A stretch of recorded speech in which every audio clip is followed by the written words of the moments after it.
നേരത്തെ നമുക്കറിയാം വിപുലമായ അധികാരമുള്ളൊരു ഏകാംഗ ബോഡിയായിരുന്നു ഇലക്ഷൻ കമ്മീഷൻ. അത് ആ അധികാരങ്ങൾ വെട്ടിച്ചുരുക്കാൻ വേണ്ടിയിട്ട്, അല്ലെങ്കിൽ അങ്ങനെ ഒറ്റ ആളായിട്ട് വേണ്ട എന്നുള്ള തീരുമാനം എടുത്ത കാരണം ഇനി 2 ആളുകളെ കൂടെ കൂട്ടിച്ചേർക്കുന്ന ഒരു പ്രക്രിയ ഉണ്ടായി. അപ്പോൾ സ്വാഭാവികമായിട്ടും തീരുമാനങ്ങൾ എടുക്കണമെങ്കിൽ കൂടി ആലോചിക്കുന്നൊരവസ്ഥ ഉണ്ട്.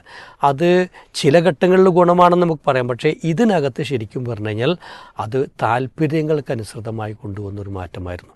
മാത്രവുമല്ല, ചീഫ് സെക്രട്ടറി സുപ്രീം കോടതിയിലെ ചീഫ് ജസ്റ്റിസിന് തുല്യമായ ശമ്പളമാണ് ഉണ്ടായിരുന്നത്. അത് കുറച്ചിട്ട് ക്യാബിനറ്റ് സെക്രട്ടറി ശമ്പളത്തിലേക്ക് എന്ത് ചെയ്തു, തരം താഴ്ത്തി. എന്ന് വെച്ചാൽ ഒരു സർക്കാർ ഉദ്യോഗസ്ഥൻ്റെ തലത്തിലേക്ക് കൊണ്ടുവന്ന അദ്ദേഹത്തെ. ഇതോടൊപ്പം തന്നെ ഈ 3 പേരെ തിരഞ്ഞെടുക്കുന്ന കമ്മിറ്റി, ഈ കമ്മിറ്റി നേരത്തെ ചീഫ് ജസ്റ്റിസ്, പ്രതിപക്ഷ നേതാവ്, പ്രധാനമന്ത്രി, ഇവർ 3 പേരും ചേർന്നിട്ടുള്ളൊരു കമ്മിറ്റിയാണ് തിരഞ്ഞെടുക്കേണ്ടത്.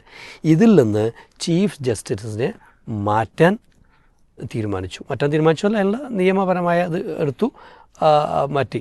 അത് കോടതിയിൽ കേസ് എന്ത് ചെയ്യായിരുന്നു, നിൽക്കുകയായിരുന്നു. ആ സമയത്താണ് എന്ത് ചെയ്യുന്നത്, ആ കേസ് എടുക്കാൻ ഒരു 2-3 ദിവസമുള്ള സമയത്താണ് ഇദ്ദേഹത്തെ എന്ത് ചെയ്യുന്നത്, അപ്പോയിൻ്റ് ചെയ്യുന്ന പോലും.